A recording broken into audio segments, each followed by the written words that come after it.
바울 사도는 고린도 교회에 편지하면서 15장 40절에서 이렇게 이야기하고 있습니다. 영광이 여러 종류가 있다. 하늘에 속한 영광이 따로 있다. 땅에 속한 영광이 있다. 해의 영광이 다르다. 달의 영광도 다르다. 별의 영광도 다르다. 하늘에 수많은 별들이 있지 않는가? 별과 별의 영광도 다르다. 그렇게 표현을 하고 있습니다. 우리가 지금 이제 시작하고 있는 이 요한복음은 지난주에 우리가 말씀을 나누었습니다만은 믿음과 영광이라는 기초 위에 세워진 건축물입니다.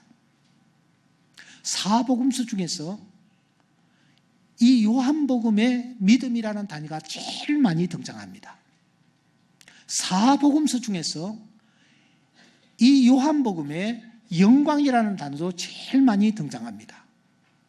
또 하나, 이 요한복음에 나타나는 믿음과 영광을 유심히 살펴보면은 항상 믿음과 영광이라는 이 두 단어가 짝을 이루어서 나타나는 것도 우리가 놓칠 수가 없습니다. 그러므로 이 요한복음의 핵심을 붙잡으려고 하면은 성경을 읽어가면서 믿음이라는 단어가 등장할 때에, 영광이라는 단어가 등장할 때에 그냥 지나쳐서는 되지 않습니다. 그 속에 바로 하나님께서 우리에게 들려주시는 메시지가 숨겨져 있기 때문입니다. 이 믿음과 영광이 제일 처음 등장하는 곳이 어디입니까? 오늘 1장 12절에 보시면 믿는 자에게는 믿음이라는 단어가 등장하고 이어서 14절에 영광을 보니 독생자의 영광이요 하면서 영광이 드러납니다. 그리고 여러분 50절과 51절에 보면은 내가 너를 무화과 나무 아래에서 보았다 하므로 믿느냐? 이보다 더 큰 영광을 보리라 하면서 그 영광이 어떤 영광인지 51절에서 이어서 설명하는 것을 볼 수가 있습니다. 그리고 나사로의 무덤 앞에서도 주님께서는 울고 있는 이 마르다에게 나타나셔서 내가 믿으면 하나님의 영광을 보리라 하지 아니하였느냐 하시면서 믿음과 영광을 연관시켜서 말씀하시는 것을 우리가 볼 수 있습니다. 이 영광이 제일 처음 등장하는 14절, 우리가 한 번 더 이 부분을 읽어보도록 하겠습니다. 자, 앞을 보시고 다 같이 시작. 말씀이 육신이 되어 우리 가운데 거하시며 우리가 그의 영광을 보니 아버지의 독생자의 영광이요 은혜와 진리가 충만하더라. 이 14절을 보시면 누군가가 지금 영광을 보고 있습니다. 그렇죠? 누군가가 영광을 보고 있습니다. 누가 영광을 보고 있습니까? 누가 영광을 보고 있습니까? 6절에 보시면 세례 요한이라는 사람이 등장하는데 세례 요한이 영광을 보고 있습니다. 그리고 이 요한복음의 저자인 사도 요한이 영광을 보고 있는 것이 틀림이 없습니다. 그렇다고 해서 단지 이 두 사람만 영광을 보고 있는 것일까요? 오늘 본문에 보시면 말씀이 육신이 되어 우리 가운데 거하시니 우리가 그 영광을 보니 이렇게 됩니다. 그러니까 이 말씀 속에는 깊은 진리가 담겨져 있습니다. 무슨 뜻입니까? 1절 태초에 말씀이 계셨습니다. 그 말씀이 하나님이십니다. 그런데 14절 그 말씀이 육신이 되어 우리 안에 거하시는데 그 우리 안에 거하시는 우리가 영광을 보았다. 그렇게 말씀을 하고 있습니다. 그러니까 여기에 우리는 세례 요한과 사도 요한만 가리키는 것이 아니라 말씀이 육신이 되어 우리 안에 거하시는, 바꾸어 말하면 말씀이 육신이 되신 그 예수 그리스도를 내 안에 모신 사람은 다 여기에서 언급하고 있는 우리에 포함되는 줄 믿습니다. 때문에 이 우리라는 이 단어를 앞부분에서는 이렇게 설명하는 것입니다. 12절을 보십시오. 우리가 누구냐? 영접하는 자. 12절 다시 보십시오. 우리가 누구냐? 우리가 누구냐? 그 이름을 믿는 자. 우리가 누구냐? 13절 오직 하나님께로 난 자. 이 사람들이 다 우리다. 그렇게 말씀을 하고 있는 것입니다.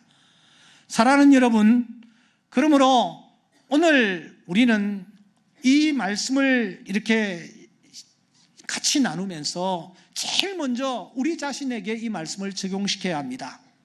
나는 이 우리 안에 포함되어 있는가? 나는 정말 이 우리 안에 포함되어 있는가? 하는 심각한 질문을 던지셔야 합니다. 나는 정말 그분을 내 안에 영접을 했던가? 사랑하는 여러분, 예수님을 영접하셨습니까? 예, 여기 아멘 하시는 분들은 정말 감사한 일입니다만, 요한계시록에 보면은 말세 교회를 소개하면서 내가 문 밖에 서서 두드리노니라는 말씀이 있습니다. 이 말씀의 뜻이 무엇입니까? 라오디게아 교회 성도들 가운데서 예수님을 영접하지 아니하고 예수님을 문 밖에 세워놓고 살아가는 사람들이 많이 있다라는 것을 이 말씀은 우리에게 가르쳐 줍니다. 신앙생활을 하면서 신앙의 공동체 안에 들어와 있는데, 그런데 예수를 문 밖에 세워놓고 있는 자들이 있는 거예요. 둘째, 나는 정말 예수를 믿는가? 정말 하나님이 기뻐하시는 믿음의 소유자인가? 이 질문을 우리는 던져야 합니다. 왜냐고요? 바울 사도가 고린도 교회 성도에 편지하면서 너희는 믿음에 있는가? 너희 자신을 시험하고 너희 자신을 확정하라. 그리스도께서 너희 안에 계신 것을 너희가 스스로 알지 못하느냐? 그렇지 않으면 너희는 버림받은 자니라고 말씀했습니다. 여기에 너희가 누굽니까? 고린도 교회 성도들이에요. 그 성도들을 향해서 너희가 정말 믿음 안에 있는가? 너희 자신을 시험하고 너희 자신을 확정해 보아야 한다. 그렇게 말씀하고 있다는 것입니다. 이 말씀의 뜻은 이것입니다. 고린도 교회 성도들 가운데서도 다 하나님 앞에 예배드리고 세례식도 참석하고 또 성례에도 참석하고 이렇게 하는 성도들, 그 성도들 가운데서도 버림을 받은 자식들이 있다라는 거예요. 온전한 믿음을 소유하지 않았기 때문에 말입니다. 세 번째, 우리가 정말 오직 하나님께로부터 난 자인가? 우리 자신을 점검해야 합니다. 요한일서 3장 9절의 말씀을 기억하십니까? 하나님께로 난 자마다 죄를 짓지 아니하나니 이는 하나님의 씨가 그 속에 거함이요 그도 범죄하지 못하는 것은 하나님께로부터 났습니다. 무릇 하나님께로 난 자마다 세상을 이기느니라. 우리는 이 말씀 앞에서 우리의 옷깃을 스미지 않을 수가 없습니다. 여미지 않을 수가 없습니다. 하나님께로 난 자마다 죄를 범치 않는데 하나님의 씨가 그 속에 있기 때문에 그렇대. 하나님께로 난 자는 세상을 이긴대. 우리는 다시 한번 우리 스스로에게 질문을 던져야 합니다. 나는 정말 그분을 내 안에 영접하고 있는가? 나는 정말 믿음이 있는가? 나는 정말 하나님께로부터 난 자인가? 영접하는 자는 우리 안에 포함되어 있습니다. 믿음이 진실로 있는 자는 여기 사도 요한이 얘기하는 우리 안에 포함되어 있습니다. 하나님께로 난 자는, 오직 하나님께로 난 자는 이 우리 안에 포함되어 있습니다. 그 사람은요, 영광을 보게 될 것입니다. 그 사람에게는 하나님의 영광이 나타날 것입니다.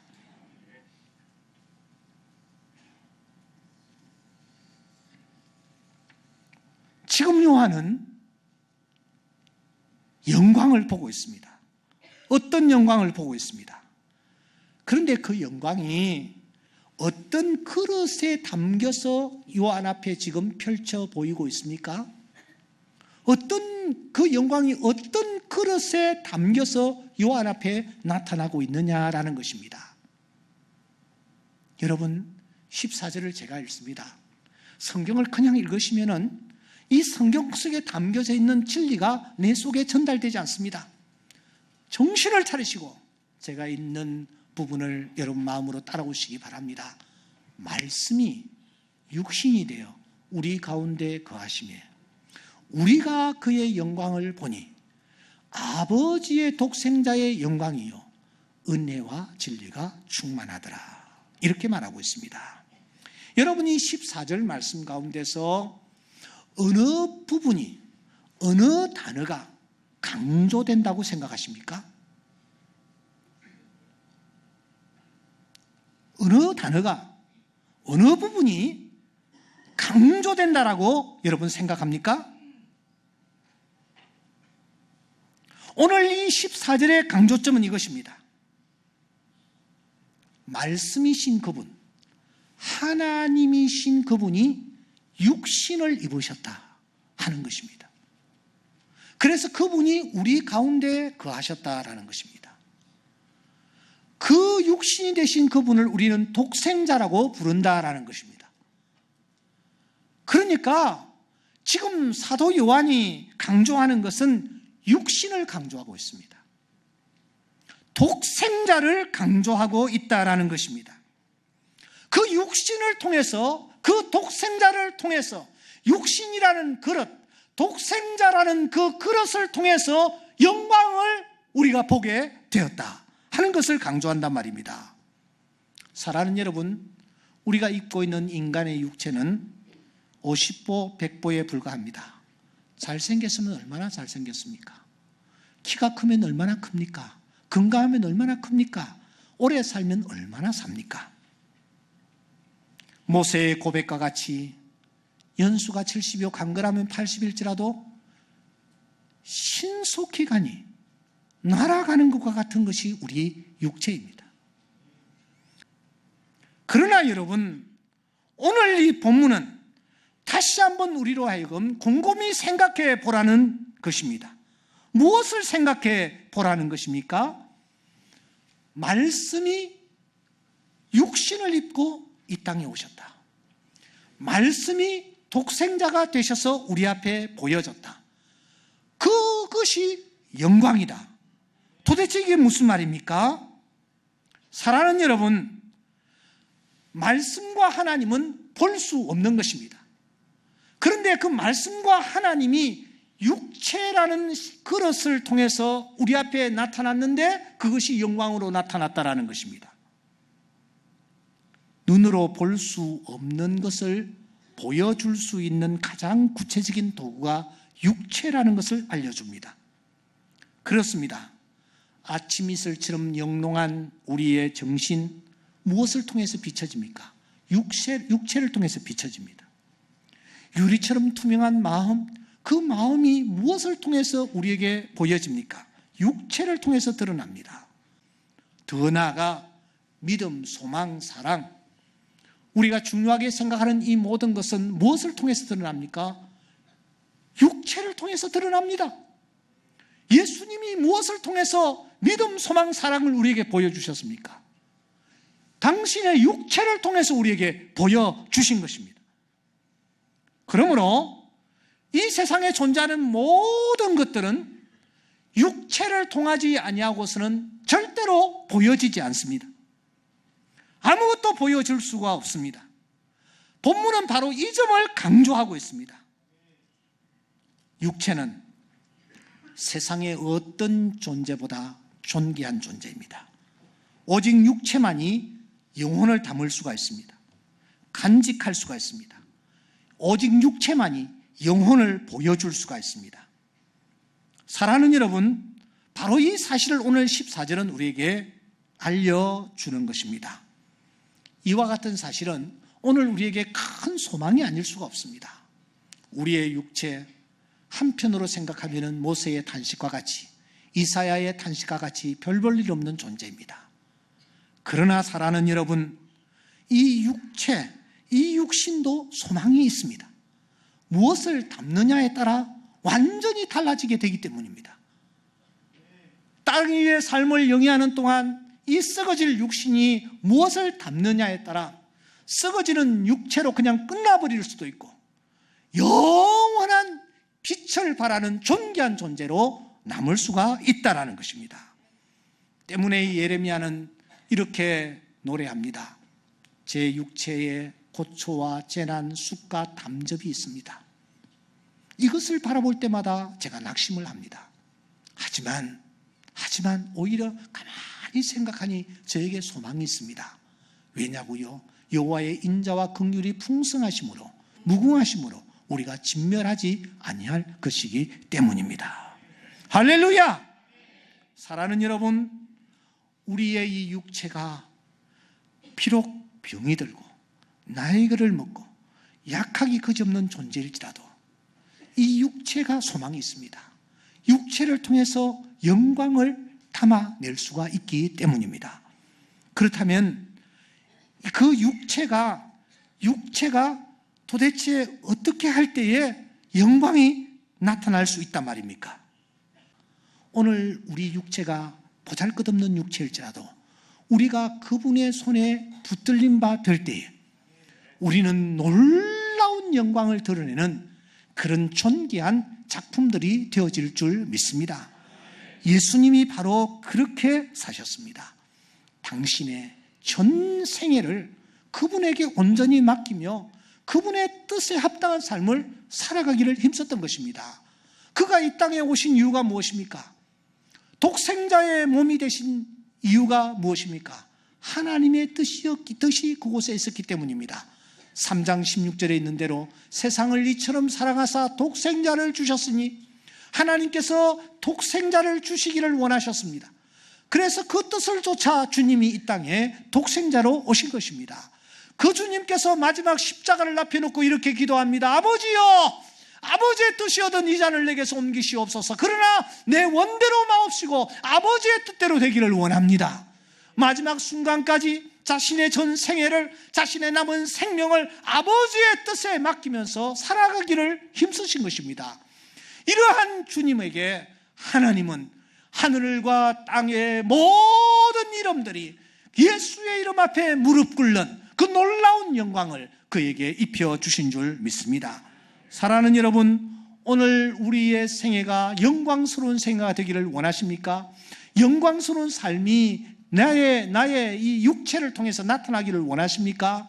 하나님의 뜻을 찾아서 그 뜻에 자신을 맡기십시오. 온전히 맡기십시오. 그 옛날 파니제이 클로스비 여사처럼 이렇게 노래하시기 바랍니다. 온전히 주께 맡긴 내영, 사랑의 음성을 듣는 중에 드디어 천사들 왕래하는 것과 하늘의 영광 보리로다. 나의 삶을 온전히 주께 맡길 때에 천사들이 왕래하는 하늘의 영광이 나에게 나타날 줄 믿습니다. 구체적으로 그러면 어떻게 하는 것이 하나님께 내 삶을 맡기는 것일까? 맡기는 것일까? 오늘 14절은 마지막 부분에 이런 말씀이 있습니다. 여러분 자세히 한번 보십시오. 우리가 그 영광을 보았습니다. 영광을 보았는데 아버지의 독생자의 영광이요, 그 다음에 뭐요? 은혜와 진리가 충만하더라 했습니다. 자세히 보시면 영광 이꼬르는 은혜와 진리입니다. 한 번 더요. 영광이 무엇이라고요? 은혜와 진리가 충만한 것입니다. 영광을 예수님은 위하여 사시지 않았습니다. 무엇을 위하여 사셨는가? 은혜와 진리의 삶을 사셨어요. 은혜와 진리가 충만한 삶을 사셨어요. 그 결과 은혜와 진리가 스파크를 일으키면서 그 위에 영광의 불꽃이 활활 타게 된 것입니다. 사랑하는 여러분, 우리는 영광을 보면서 살아서는 되지 않습니다. 은혜와 진리의 삶을 살아가야 합니다. 은혜와 진리의 삶을 살아갈 때에 우리에게 드디어 영광이 나타나는 것입니다. 그 중에서도 특별히 은혜가 중요합니다. 먼저 은혜입니다. 은혜가 본문에서도 강조가 되고 있습니다. 오늘 본문을 다시 한번 보시기 바랍니다. 사랑하는 여러분, 16절에 보시면 뭐요? 은혜 위에 뭐라고요? 은혜 위에 뭐라고요? 은혜로다. 그렇게 말씀을 하고 있습니다. 은혜 위에 은혜로다. 17절 보십시오. 은혜와 진리는 누구로 말미암았다가? 예수 그리스도로 말미암았다. 예수님은 일생 동안 다른 사람들에게 은혜를 베푸는 삶을 살았습니다. 그 은혜가 흘려 넘치고 넘칠 때에 그 위에 영광이 나타났다는 것입니다. 육체를 입은 우리가 땅 위에서 영광을 맛보기를 원한다면 은혜의 삶을 살아야 합니다. 은혜의 삶을 살아가기를 주의 이름으로 축원합니다. 내 곁에 사람들이 은혜를 볼 수 있도록 해야 합니다. 어떤 사람을 떠올릴 때 그 사람은 신앙도 좋아 보입니다. 똑똑해 보입니다. 경건해 보입니다. 잘나 보입니다. 성경에 대해 많이 아는 것 같습니다. 하지만 항상 그 입에서 남을 책망하고 꾸짖고 지적하고 혼자 예수 잘 믿는 채 혼자 경건한 채 하는 사람에게는 은혜라는 것을 볼 수가 없습니다. 가까이 하고 싶지도 않습니다. 왜냐고요? 은혜를 볼 수 없기 때문입니다. 독생자이신 예수님, 그 예수님의 은혜의 출발점은 어디였습니까? 1장 46절에 보면은 나다나엘이 지금 무화과 나무 아래 앉아 있지 않습니까? 무화과 나무 아래는 고난과 고민과 갈등과 실패와 좌절의 자리입니다. 바로 그러한 나다나엘에게 주님이 찾아가셔서 그를 보고 계십니다. 그 나다나엘이 예수님을 향하여 무슨 말을 했습니까? 나사렛에서 무슨 선한 것이 날 수 있느냐? 예수님을 폄하하고 있습니다. 그가 지금 마음이 뒤틀려 있는 거예요. 그런데 그런 나다나엘을 향해서 예수님이 무엇이라고 말합니까? 보라, 이는 참 이스라엘 사람이라. 정말 멋있는 사람이다. 그 속에 간사한 것이 없다 하면서 칭찬하고 격려합니다. 여기서 끝나지 않습니다. 더 큰 영광을 볼 사람이다. 그렇게까지 축복하며 격려하는 것을 우리가 발견합니다. 바로 이것이 은혜입니다. 은혜의 출발점은 다른 사람을 격려하는 것입니다. 다른 사람을 세워주는 것입니다.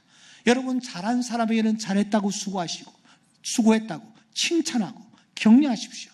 이게 은혜의 출발점입니다.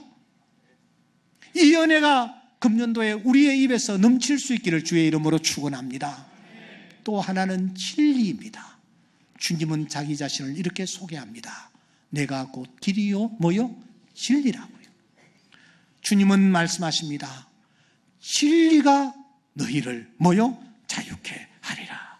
주님은 자신을 진리라고 표현하고 있습니다. 사랑하는 여러분, 이 진리의 출발점은 또 무엇입니까? 51절에 보시면 하늘이 열리고 하나님의 사자들이 인자 위에 오르락 내리락 하는 것을 보리라. 이게 무슨 말입니까? 하늘이 있다라는 거예요. 죽음 후에 세계가 있다라는 것입니다. 진리의 출발점은 인생의 삶이 이 세상의 삶으로 끝나는 것이 아니라 죽음 후의 삶으로 이어진다라는 것을 가르치고 보여주는 것입니다.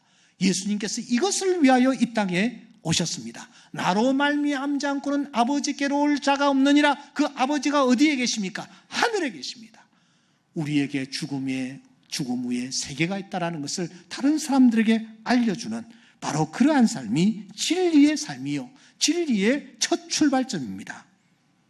오늘 우리가 이와 같이 은혜와 진리의 삶을 살아가기를 힘쓸 때에 그에게 영광이 나타나고 그 가정에 영광이 나타나고 그 사람의 삶에 영광이 나타날 줄 믿습니다.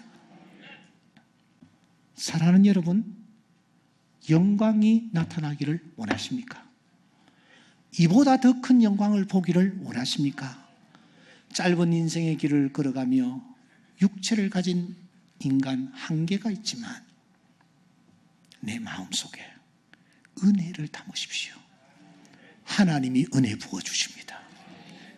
진리를 담으십시오. 진리신 그분이 우리를 자유케 하실 것입니다. 그래서 이 은혜와 진리가 스파크를 일으키면서 내 삶의 현장에 영광이 드러나게 되어질 줄 믿습니다. 이보다 더 큰 영광을 보리라. 새해에 우리 가정에, 우리 자녀들에게, 우리 삶의 현장에 이런 은혜가 넘칠 수 있기를 주의 이름으로 축원합니다.